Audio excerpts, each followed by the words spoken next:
over to you, Fiona. And yeah, so thanks. By the way, Fiona. Okay, brilliant. Thanks, Dave. Right, this is a fairly complicated session and already running late, so we've got quite a lot to pack in. So we've got clinical situation in the UK. We've got Hilary and Rachel and Phillipa talking about how frustrating we all find eyes to deal with, and then we're zooming across to the Netherlands and talking to Judith and Margit and Carina in Germany. We basically had a big conversation about this at the international meeting, and I thought everyone would be interested to hear, to hear what we've all got to say. So I just thought, as a quick intro, and I know Jennifer's on the call. I'm not sure that Helen is who led this paper, but this paper was published in Vet Record Open a couple of years ago. They interviewed 135 sheep farmers. 87% of them had observed ovine infectious keratoconjunctivitis in their flocks, and a large proportion of them didn't seek veterinary advice, over 36%. And then they used a variety of different treatment options. So I know a lot of practitioners find this a very frustrating disease, and it's quite alarming to know that we also have a lot of farmers out there who are dealing with it without necessarily contacting vets. But that's sort of where we've come from a bit with this. I'm going to go straight to Hilary in the first instance, who's going to tell us about the situation that you're dealing with just at the moment, aren't you, Hilary? Over to you. Hi there. Yeah, thank you for giving me the opportunity to speak about this subject, which is very close to my heart, because the commercial flock that I'm talking about is my own flock. So just a little bit of background. We're a 120 lowland crossbred flock in South Wales. The flock really suffered in the drought of last summer. We had a very dry spell, obviously, like most people. And the ewes were in very poor condition going into topping and into the early part of the winter until the grass started growing. And whether that has a bearing on the severity of this outbreak, I don't know. The outbreak started in a small group of finishing lambs in October last year, when we still had about 200 lambs left to sell. So I took my own advice, and so did my husband, and we kept the group well isolated from the rest of the flock. And we had no cases in the ewes or other groups of lambs through the autumn. And then the ewes managed to stay clear until after Christmas, when we started hay feeding, which is obviously a typical time for spread to take place. So yeah, the nightmare began on the 4th of January this year, when we had 67 ewes affected. My husband came in one day and he said, I think we've got about a dozen ewes with bad eyes. There's some of them have gone blind. And when we actually got them in, we found we had 67 affected. So we treated them all with antibiotics. A few days later, we scanned the ewes, and we had we had 32 ewes this time, mostly new cases, but the blind ones we did treat for a second time as they were still blind. A couple of weeks later, we treated another 8 and another 8 quite soon after that. In mid-March, we housed the flock for lambing, and we ended up treating using another 50 more treatments, this time using Alamycin 300, trying to give it as we turned the ewes out, hoping that we would turn the ewes out when the lambs were a couple of days old, hoping that the effect would last a bit longer and it would stop spreading while we were feeding the ewes after lambing. Since lambing, we've only had the odd few cases in ewes and a few lambs. So obviously it's a challenging situation, and the challenges we found were that affected sheep don't drive very well and need to be very carefully handled. So it takes quite a long time to get the sheep in for treatment. Obviously it had spread very widely through the flock before we had a handle on what was going on, so we couldn't isolate the affected cases because it had gone too far.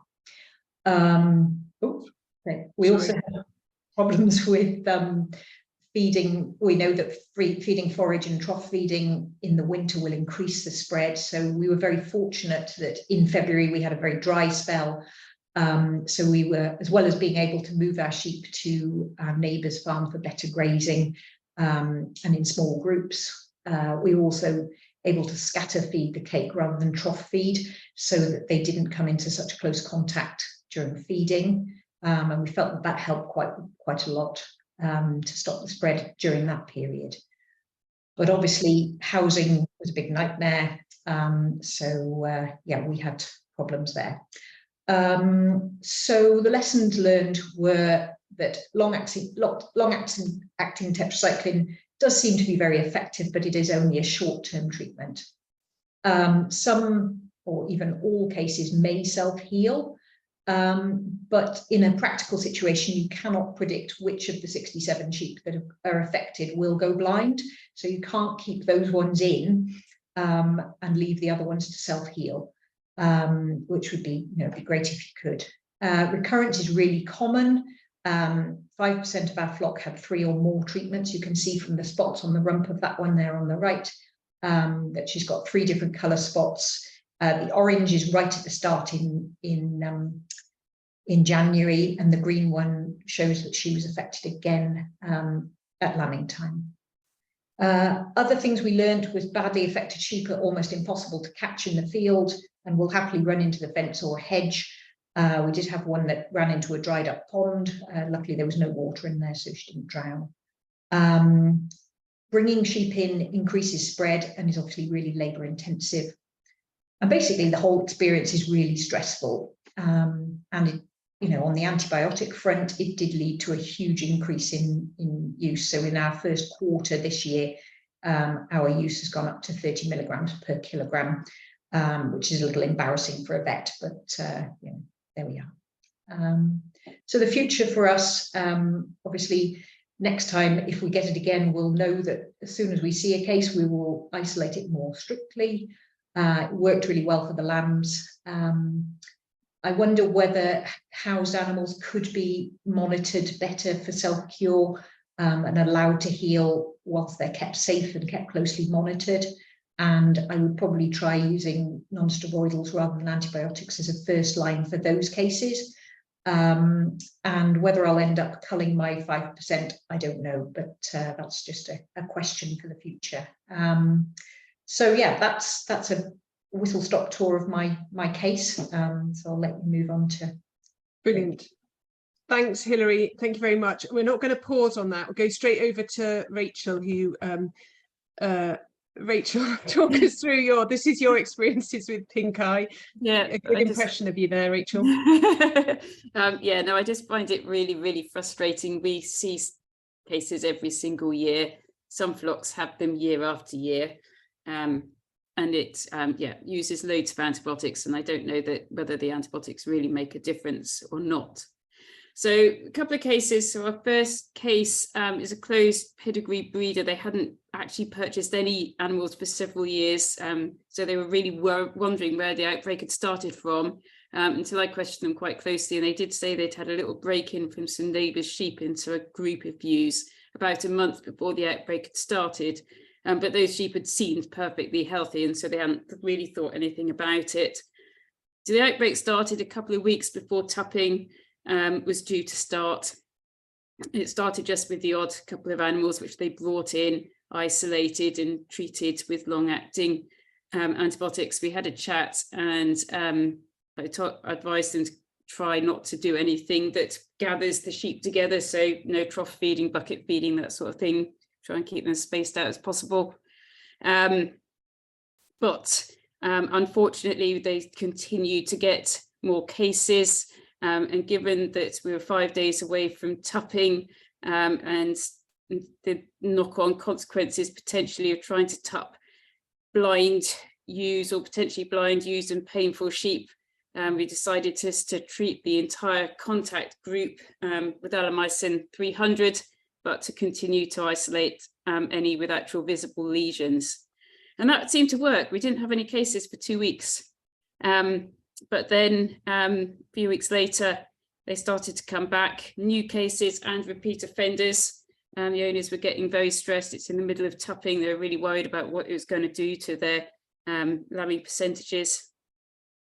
So we took some swabs, both for cultural sensitivity and a pool PCR for mycoplasma, and we grew Moraxella ovis, which is a bacterial infection that was basically sensitive to everything apart from streptomycin, and it was also positive for Mycoplasma conjunctivae on the PCR as well.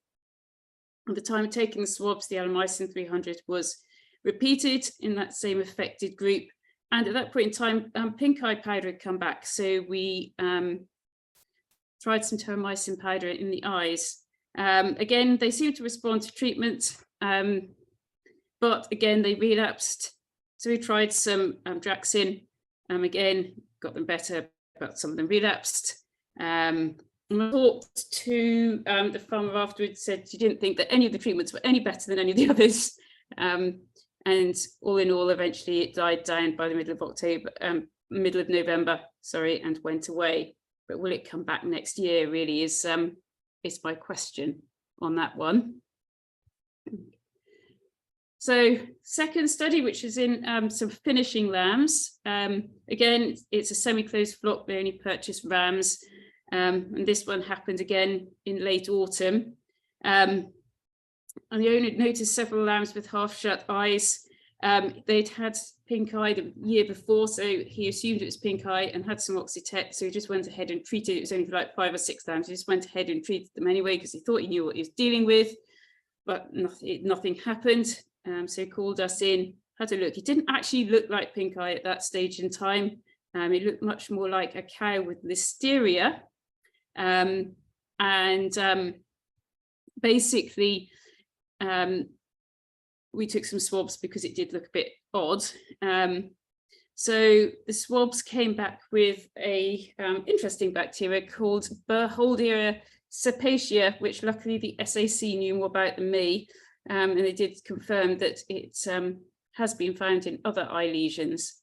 So because it looked like listeria in cattle, I decided, well, let's try treating them the same as I would treat them if I had a listeria case in a cow. So we gave them some subconjunctival oxytetracycline and some dexamethasone, and those all got better straight away.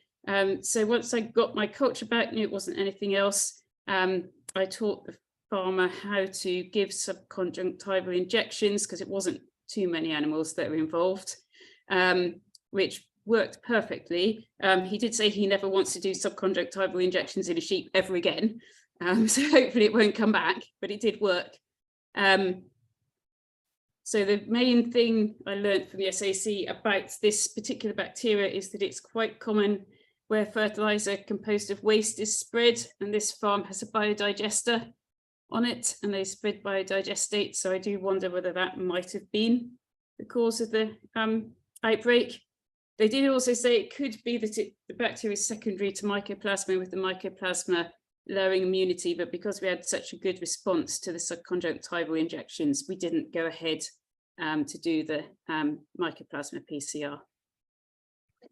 Thanks, Rachel. Brilliant.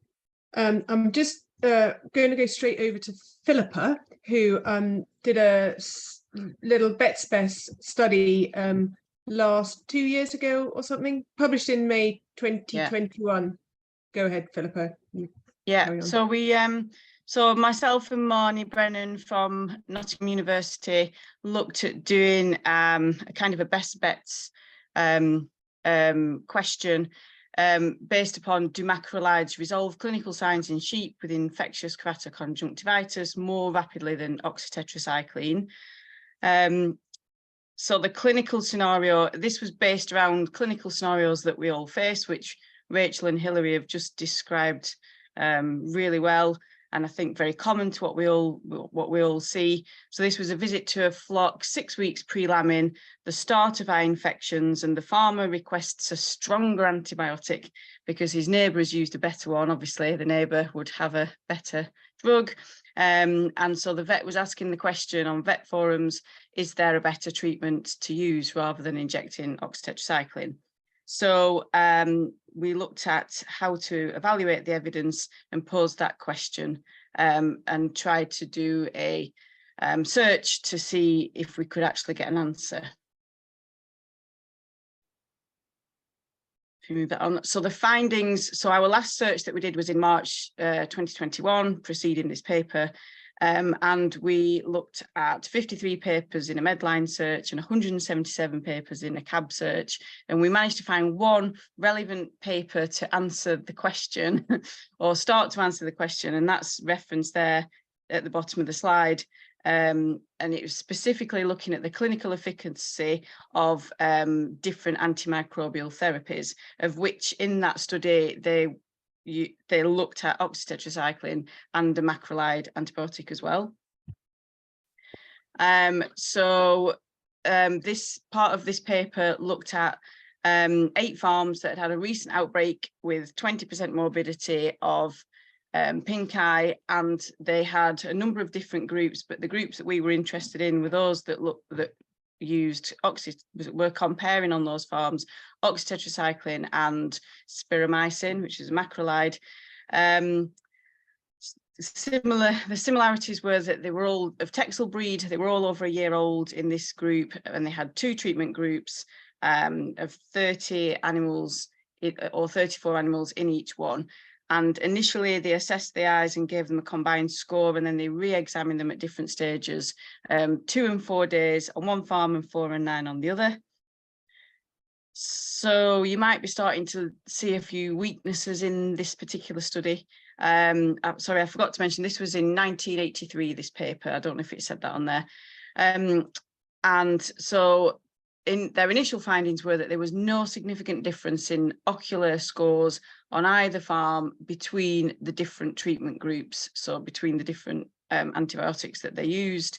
However, there were some weaknesses in that study where they didn't have much information on sample size calculations.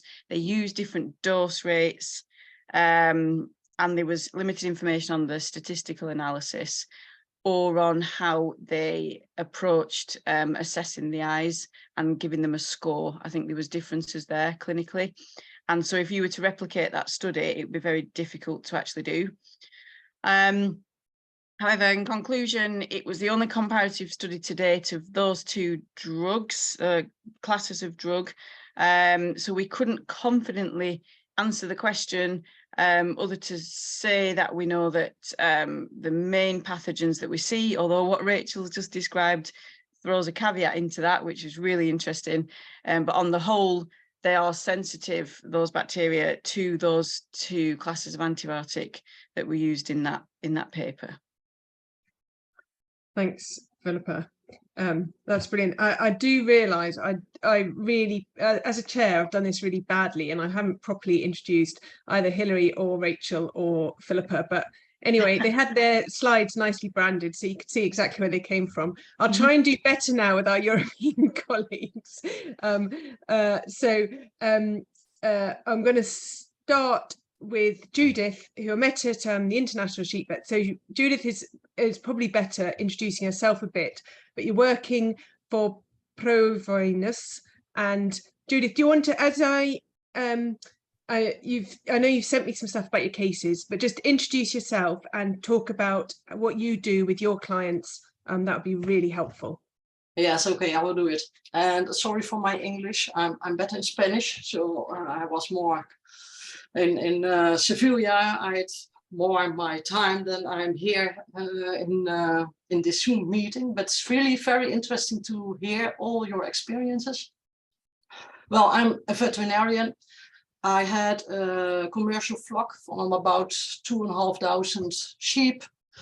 This commercial flock was doing some service. So we were giving a service of grazing to nature for nature conservation.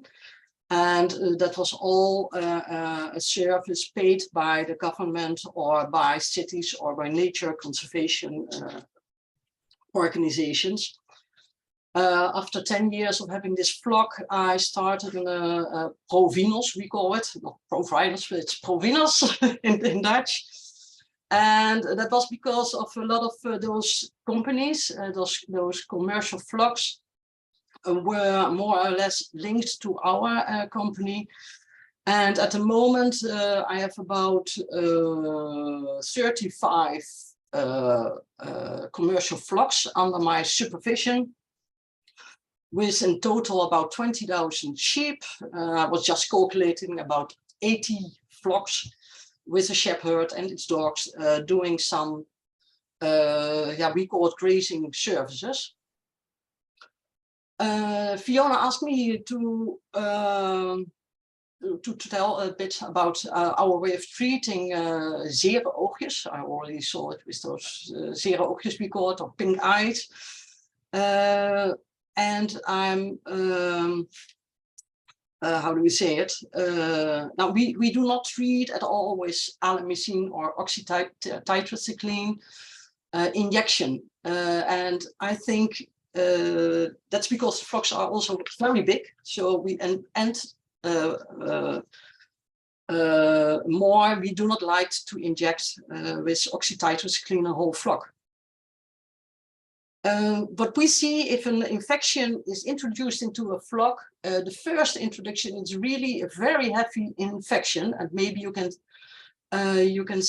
show me one of the photos I sent you. Oh, wait a minute. Do you have them or not? Yeah. Like these, so it really severe infections, and we noticed that if you treat them with some local ointment, that you have more results than by injecting with an oxytetracycline long-acting injections. And what we see too, if they just pass this infection, that they have a quite good immunity, and for 3 to 4 years you won't have a new infection in the flock. So after 3 to 4 years, we see normally that apparently the immunity is lowering, and with a new introduction of the Mycoplasma or the Moraxella, you will find new cases in the flock, but not that heavy infected as in the first with the first introduction.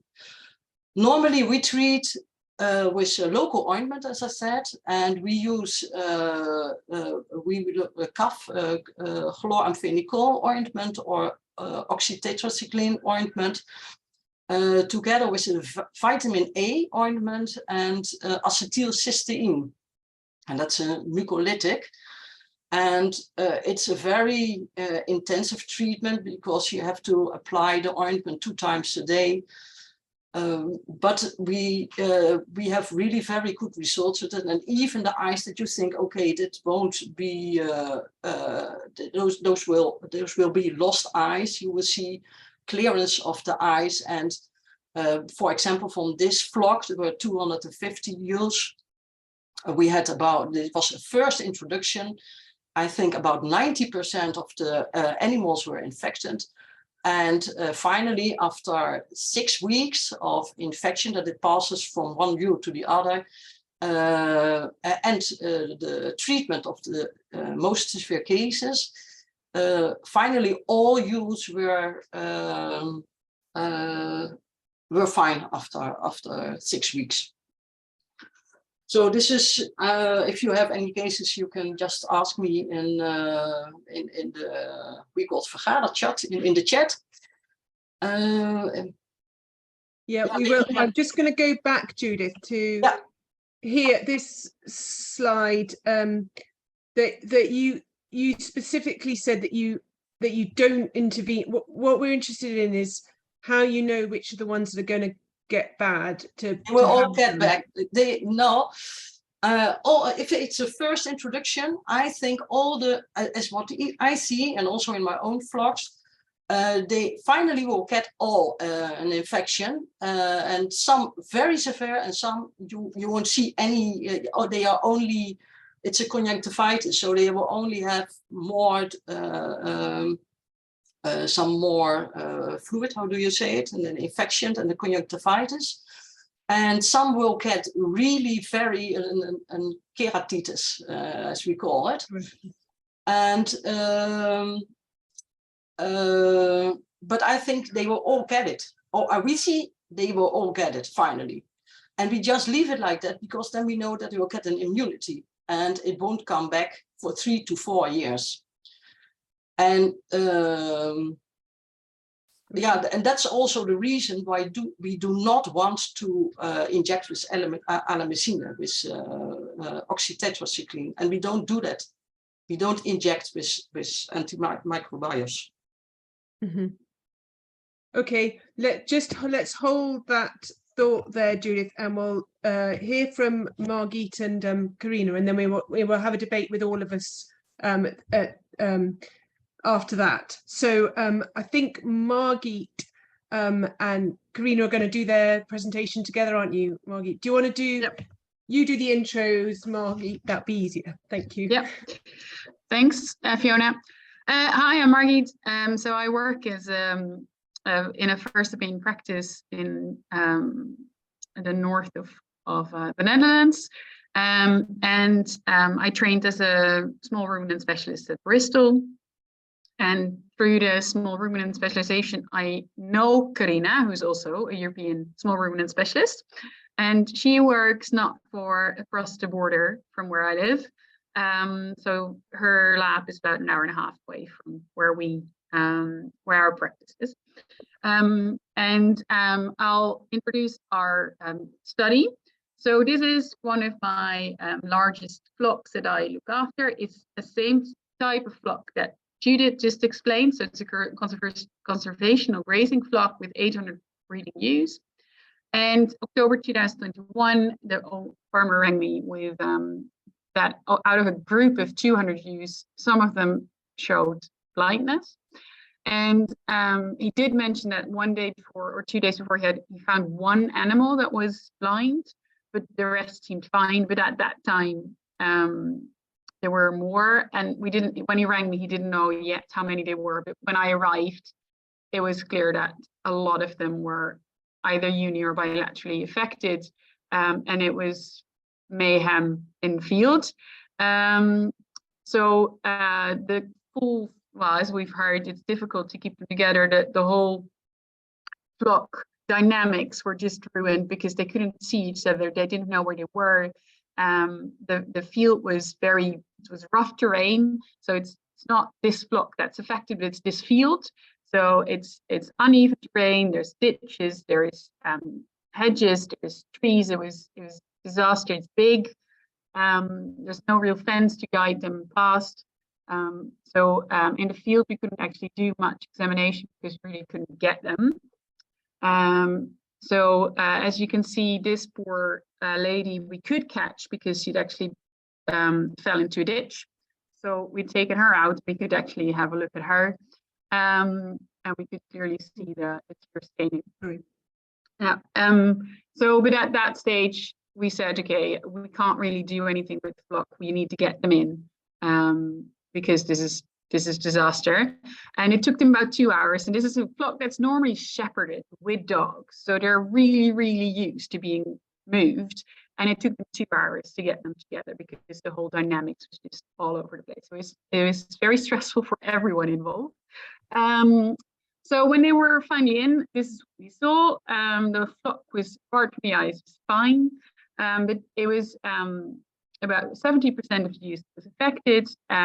We saw the tear staining, we saw the squinting with the eyes, conjunctivitis, corneal edema. We didn't see anyone with ulcerations, but we did have some completely blind, some one eye affected. And at that stage, we didn't have real fussy eyes yet, but it was bad enough. As you can see, the worst one was probably the one, as you can see, the one on the left, where you get the opaque cornea, and then the majority of them was like the black sheep on the right with the haziness over the cloudiness over the eye.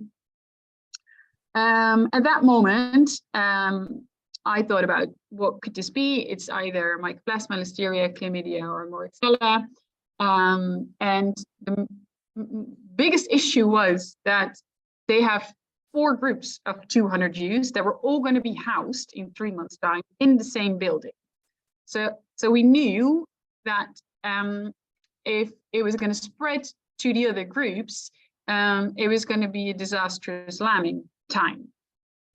So we decided, okay, we need to make a diagnosis in order to start a reasonable treatment. And if it is mycoplasma or something that's more difficult to treat, we might need to separate this group from the rest in order to not let it spread to the rest of the groups, because we were not willing to have 600 blind Jews.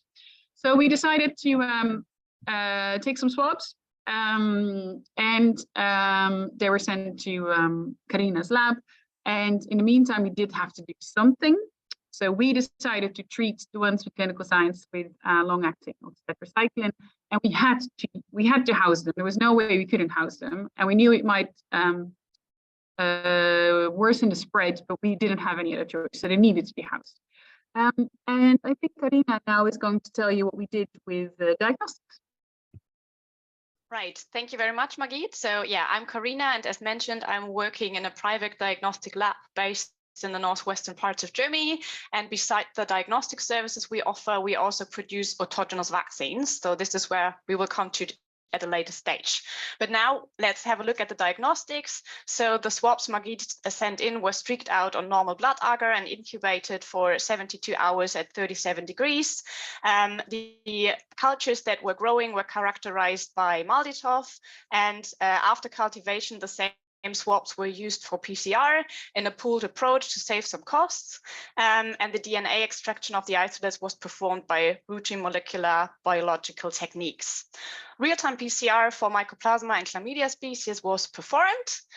And then what came out of the diagnostics? So in 3 of the 4 samples Margit sent in, we yielded Moraxella boviculi in pure culture, and the real-time PCRs for Mycoplasma and Chlamydia were completely negative. So we knew we were facing a Moraxella boviculi infection only in this flock.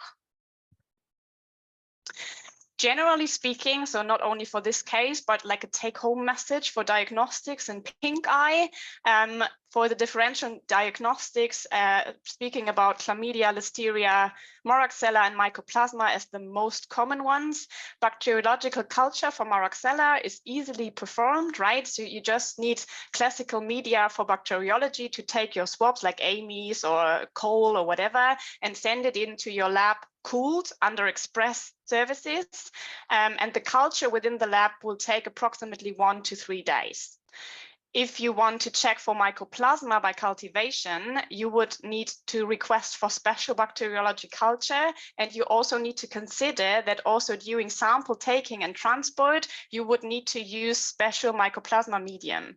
So this would, for example, be freeze medium or UTM medium, and please take into account if you want to grow the Mycoplasma in the lab, it might take up to 4 weeks until you really get a result. So this is a long time, right?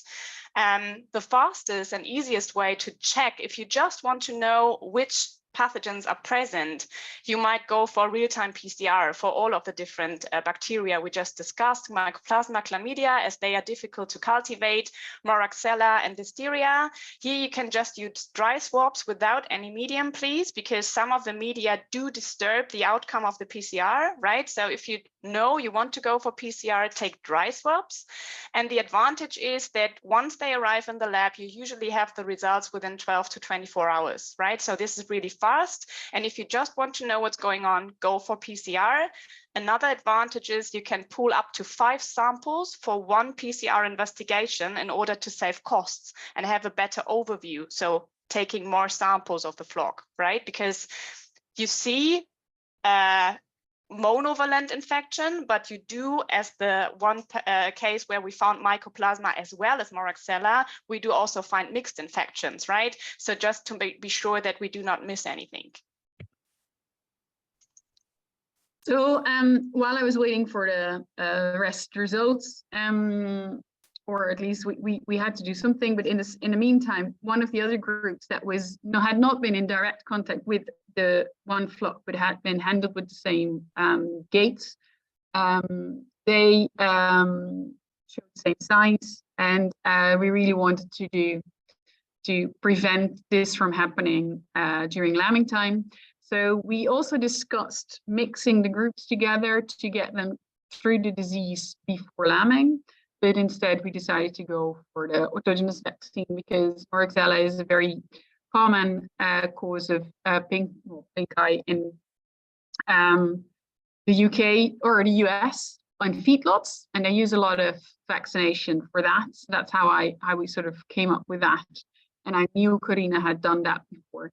So we decided to have the Moraxella made into a autogenous vaccine. Yeah, so autogenous vaccine, just to give you an idea how this works. So in general, you would need to take samples from your affected flock. In this terms, it was the conjunctivitis swabs Margit sent in, and we were able to cultivate the Moraxella, right? So we know who's our enemy. The Moraxella is then gotten onto titer, so to really make sure that we have a high titer within the vaccine.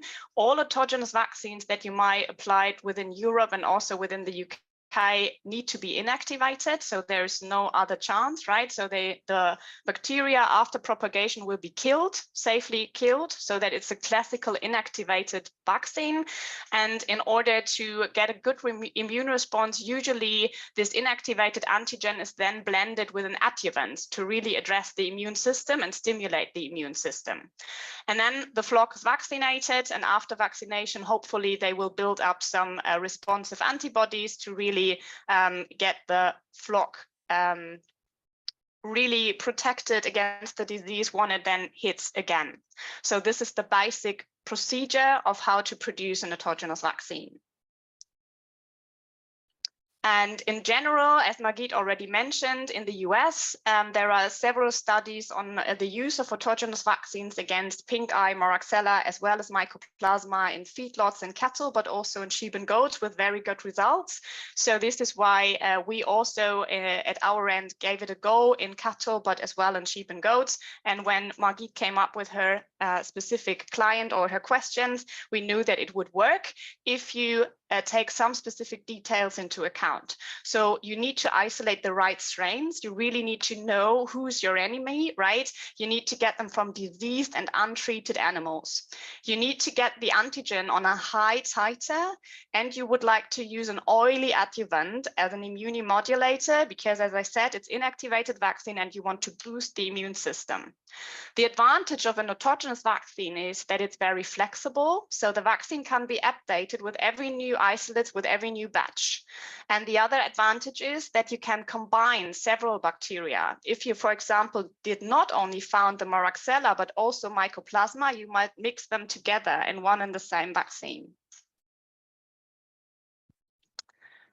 So in this particular case, we found the Moraxella bovicalis strains. We used those ones for cultivation. So they were propagated up to antigen titers 10 to the 9th. Then they were securely inactivated using formaldehyde. And then the antigens were mixed with a light mineral oil as immunostimulator. And after sterility control, the vaccine was then sent off to Margit and her practice. And to give you an idea, the production time from order until delivery is around 4 to 6 weeks. So what we then needed to do was to make sure that they were vaccinated before housing. So we decided to vaccinate all groups, also the two that had already shown clinical signs, because with Moraxella, you can also have carriers, and the vaccine is thought to lower the shedding of the carriers. And we did booster the two non-affected groups before housing, and two affected groups were only housed with the non-affected groups after they had.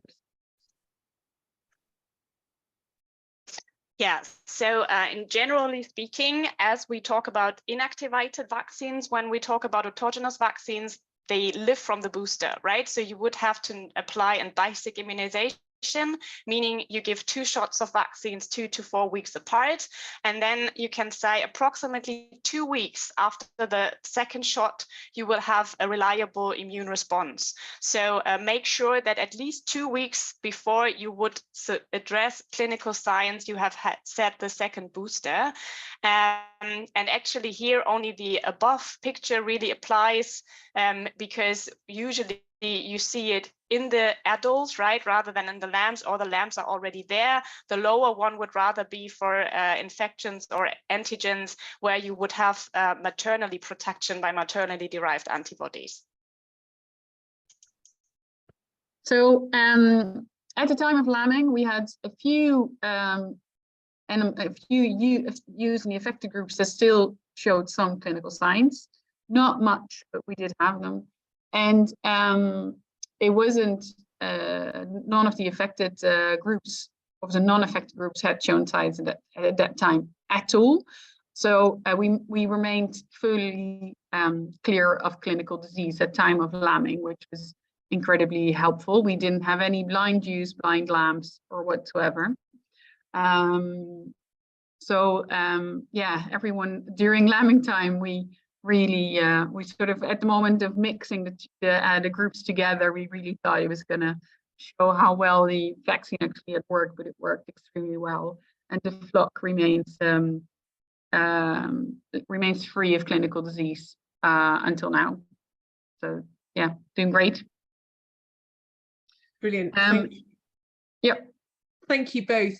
The thing that totally, I mean, when we had this session back at the International Sheep Vets, I was chairing the session then, and the thing that really pricked my ears up was when you said, Margit, that to deal with this flock, you said, once I knew it wasn't mycoplasma, or no, how did you term it? You said, I knew it wasn't mycoplasma, and that's why I went in with antibiotics. And that's where it made me think, oh, we often treat flocks in the UK with antibiotics, and that was, you particularly wanted to make a vaccine because you generally would not treat with oxytetracycline if it was mycoplasma. Can you just talk that through?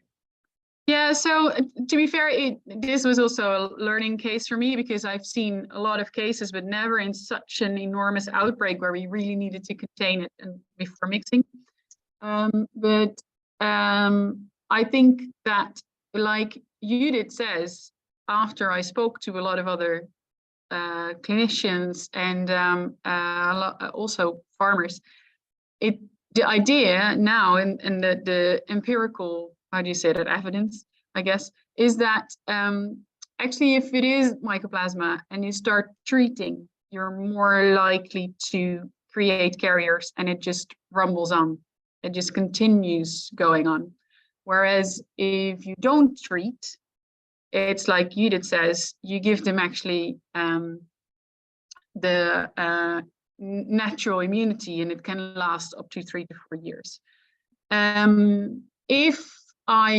If this was one flock and we didn't have the mixing around lambing, I might have decided not to do the vaccination either, and just let it run its own course, because we knew it was going to be, we assumed it's going to be self-limiting. So with the Moraxella, it's more likely, not necessarily so, but more likely to be self-limiting anyway than it is with mycoplasma. And it normally runs quicker throughout the flock. But now I think if this, I am now more happy to sit back and wait and see what happens. But I would definitely take swabs, because that's one of the things. We don't take that many swabs in Holland. And I mean, all the literature says it's most likely mycoplasma, but we actually don't know. If no one ever cultures, how do we know what we're actually dealing with? And there is clinical difference in this. There's differences in the clinical signs that we see in the flock. So that might well be due to the causative agents that we actually deal with. Mm-hmm. Yeah, brilliant. We have got a number of questions here. I'm just, okay, you said self-limiting. Oh, my screen's going. I just did ask around the Sheep Vets committee because I know, because Carina, we can't send swabs to you, can we? Is that right? We could. Well, as you're a third country now, you cannot take the swabs, so not the original sampling material because it will be stuck in customs, right? But what you can do, I don't know whether you are familiar with that technique or whether you've heard about it, you can use FTA cards. So those are like small cards with 4 to 10 spots on them. And in these spots, you have specific salt that inactivates the pathogen, but it will make sure that the DNA and RNA is perfectly preserved. So you can use these cards, you let them dry, you can store them forever and send them off for PCR from wherever you are. So these kind of FTA cards we get from all over the globe. I mean, UK is close, right? But also from Asia or whatever, and they don't get stuck in customs because they are securely inactivated and nothing can happen. So if it's PCR only, yes, you can. If you want to go for bacteriology culture and sensitivity testing, no, you can't, unfortunately. Yes, okay. But you can't make a vaccine for us either, can you, because of VMD restrictions or something? Right. So at the moment, we do have the ability to produce pig and poultry vaccines for the UK. So we have a VMD approval for that. But with ruminants, they are a bit silly because they are so very afraid that by autogenous vaccines, you might somehow import BSE or whatever. We are working on that, but so far there's a nice hurdle to overcome to get the license for ruminants as well. Okay. But okay. I think there are producers within the UK, right? So you should have a possibility. Yeah. Yeah. I've made up these slides. So this is Heather sent this through from the SRUC. Well, it was an on the hoof of looking at. Obviously, we can do the lab. So this is what the SRUC will be able to look for routine bacteriology and also Mycoplasma PCR. Bex from BioBest said what they do, take PBS moistened swabs for the PCR. I don't know if Bex is here and wants to, but I think you can pull those before you PCR them. And then Rudolph from APHA, who also might want to say something. I just asked them. So obviously we can, and there are other labs as well. So obviously we can get the diagnostics here. It's actually the making the vaccine it is another whole step for us, and we can't get Carina to do those.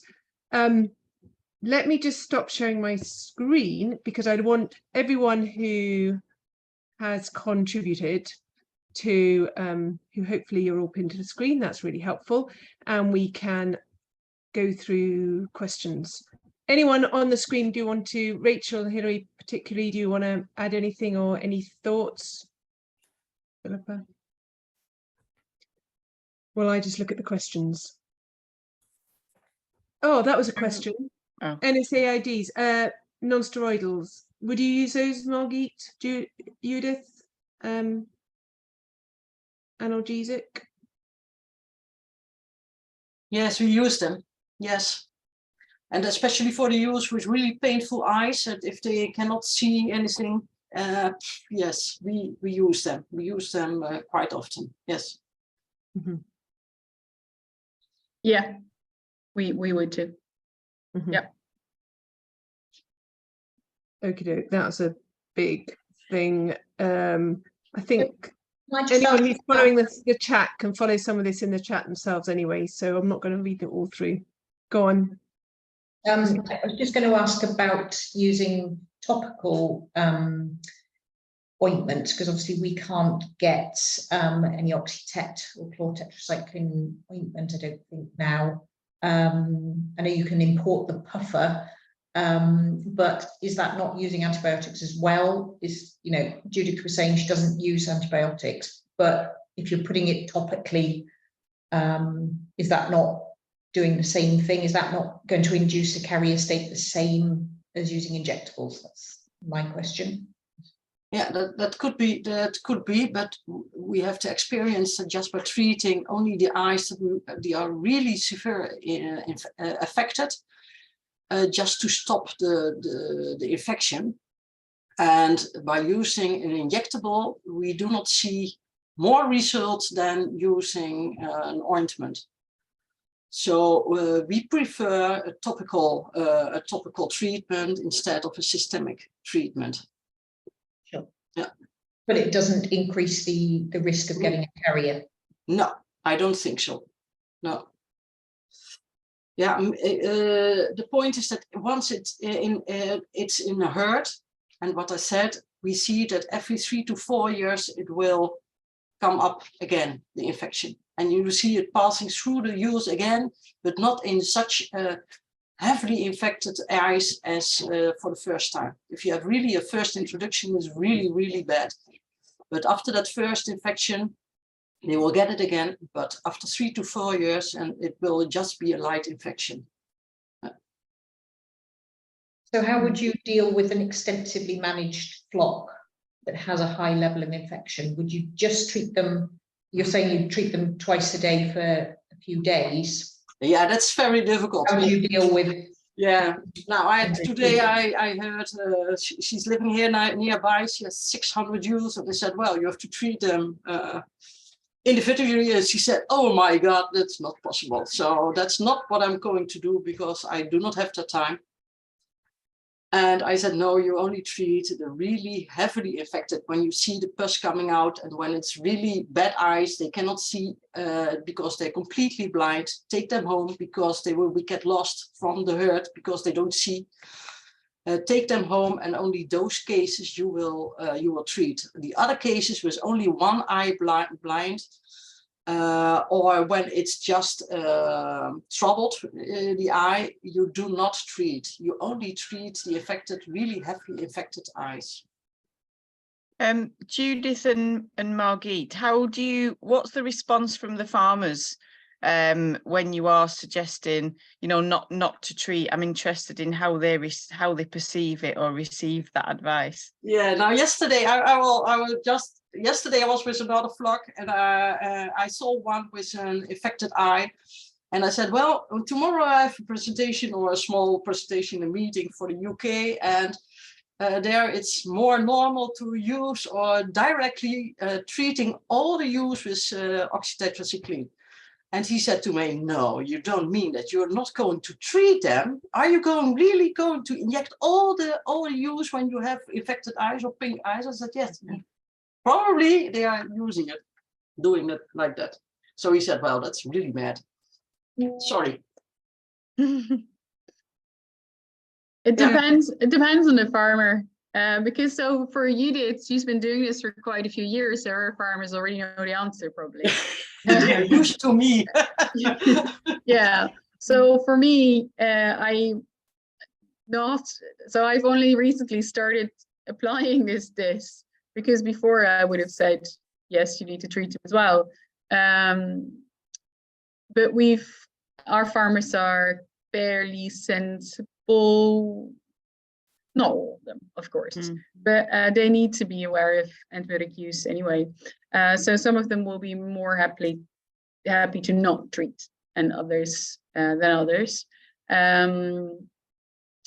So sometimes it's a more difficult discussion, but you can at least tell them to treat them with meloxicam or something, and bring them in if it's because it's of course also the eye, the light irritation that makes it worse.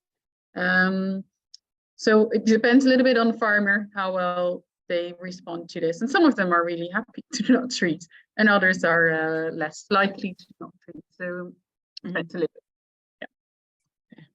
No, but I have also the example of a flock who treated all animals all the time, and they didn't get rid of the infection.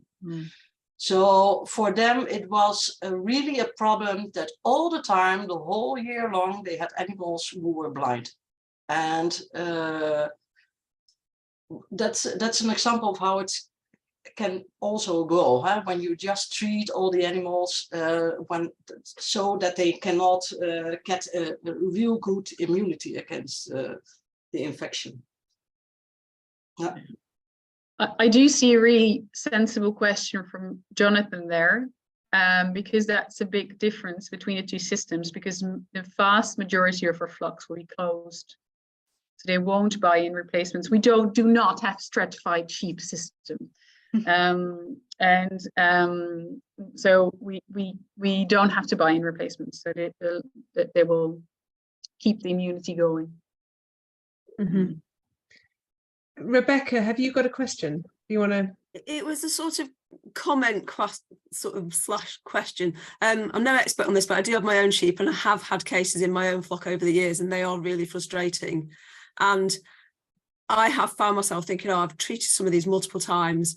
They don't seem to be getting worse, but they're not getting better. I'll just leave them, and they do improve, but it sometimes takes longer than you think. So I found myself telling other vets that how to be realistic about managing farmers' expectations in terms of how long they take to respond and how long they take to actually become normal again. And it can be quite a long time, and farmers don't like looking at animals where the eyes look sore and they want to be doing something. But I think being able to say that they do improve, but it can take longer than they originally think it will, at least gives them the confidence to hang back and not just do repeat treatments. And I don't know if either Margit or you can offer any advice in terms of how long have you found, what's your evidence in terms of how long these cases take to resolve, so that we can give our farmers confidence in not treating. That was the question. And the other was just a comment to Rachel, who's asked about breed differences. Historically, I had horned breeds and was breeding mules out of them. And now I've got all my breeds are polled now. But I did used to see it less in my horned sheep, but I have absolutely no idea why that was. That's enough from me. Thank you. Yeah, we had it's not one of those two cases, but a flock where they have Hebrideans and Welsh Mountain sheep, and they only ever get pink eye in the Hebrideans and never in the Welsh Mountains, even if they're mixed in the same field. And there was a paper that Neil Sargson and Phil Scott presented at Sheep Vets, I don't know, maybe 10 years ago, where they did tier ducts between Texels and mules. I think there was definitely a difference in response in mixed breeds within the same flock in how they responded to the disease, but how they responded to treatment as well. Have we covered all these questions? Well, we need to answer Rebecca's question, I think. So if I speak from the Moraxella flock, because in the second group they were less, they didn't treat every single one. So the Moraxella seemed to resolve better. We were sure we didn't have a mixed infection. So the Moraxella only seems to resolve fairly quickly. And me personally, I haven't seen any breed differences, because this was conservational grazing flocks. So these were like heath breeds, but I've seen it loads in slaughter lambs. So I don't, and not a mixed, I haven't seen mixed flocks, but I don't think that one or the other Dutch breeds gets it more readily than the other. So Judith, what's your thoughts on that? Yeah, about the breed, I don't see any difference in breed. No, that's what your question was, no? Yeah, no, I don't see any difference in breed. And I see also the question about what the replacement is in those flocks, and if they are close flocks. They are more or less close flocks. In that time that they only use their own replacement, but they buy in the rams. So often you see a new infection after the introduction of new animals, and for those flocks it's often the how do you say it, the ram, what's introduced. Or if they are ewes who broke out from the neighbor, and then you will see also a new infection. Normally, the replacement in those flocks, the age of a ewe is about 6 to 8 years. So you have a replacement of about 15 to 20% per year. And the replacement is from their own flock. I think really it's a question of getting a good immunity in those flocks.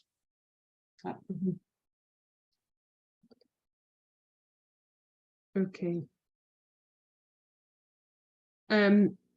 Jonathan asked if any of you are staining your the corneas looking for ulcers, and would that influence your decision? I think that's a no, Jonathan. No. No, but it was also, yeah, none of them were at that time. None of them were so bad, and it also didn't progress. So I do it occasionally in pet animals that may have had something in their eye, but it's not something I would readily do on a flock level. Mm-hmm. We should just a comment, we should probably consider the immune status of the flock and other things that might be affecting that as well, possibly like nutrition, if there's iceberg disease or anything else that could affect it, that might influence how we advise. Mm-hmm. I'm thinking we probably have to wrap up this session on account of having exceeded our our time, but not too badly. In terms of the resolution of clinical cases, I think we're coming back to that a bit in the chat. I mean, if you've got any eye pathology, it's going to be at least 10 days to 2 weeks before you have an eye recovery anyway, isn't it? Can we use actual tears as an indication, or a sort of an angry eye that then needs to resolve? Does anyone have any? Just a comment about one of my pet lambs that had it just recently, and I didn't treat her I think, and her eyes were really red and sore for about a week, and then now they're better. So yeah, so I would say a week if there's no sort of what's the word, keratoconjunctivitis. If it's just a straightforward conjunctivitis, it took about a week in a very nicely fed healthy lamb. But again, as Phillipa said, if the immune status of the sheep is compromised, then it may take longer. And I think that was a factor in our outbreak, was that they'd struggled through the summer, the ewes, and so I think that was probably a big factor. Because now they're not under so much stress because they've got plenty of grass and the lambs are weaning themselves off. They seem fine. And of course, they've gone through the outbreak anyway. Okie doke. Yeah, so the mycoplasma ones, when there is where it's worse, then it could take maybe up to 2 weeks or something. So it is longer in the mycoplasma ones than it is in a purely Oryxella ones, I think. So it could be up to 2 weeks. Yeah. But if they want to do something, they can do NSAIDs. Yes. Yeah. Some pain relief. Okay. I think we probably should wrap this up because we're starting the next session. Are we still going to start the next session at 6 o'clock, Dave? And Phillipa? Yeah. Stick right to 6 o'clock. Yes. I think so, probably. Yeah, if people think that's time to nip and grab a quick coffee or something, yeah, I think so. Yeah. Okay, we've got 12 minutes. So can I just say thank you very much. Thank you particularly to Judith, Margit and Carina for joining us from, they didn't have to travel far, but but it's a bit stressful presenting in English, and thank you so much. That was really appreciated. But thanks also to Hilary and Rachel and Phillipa. So brilliant. I think it would be great if we could pull together some kind of guidance for all of us to say what should we, what should we do, what's a good way, and that might be something we look to. But yeah, really appreciate it, guys. Thank you so much for joining us. Thank you, Fiona. Back to you, Dave, or well, Joe, maybe Dave or Joe. But we'll make sure everyone comes back for 6 then? Is that, if that's right? We'll pause until 6 o'clock. I think so, and then you're happy to start the next session, Joe, if that's yeah, no, that's grand. We'll start with Martin at 6. Excellent. And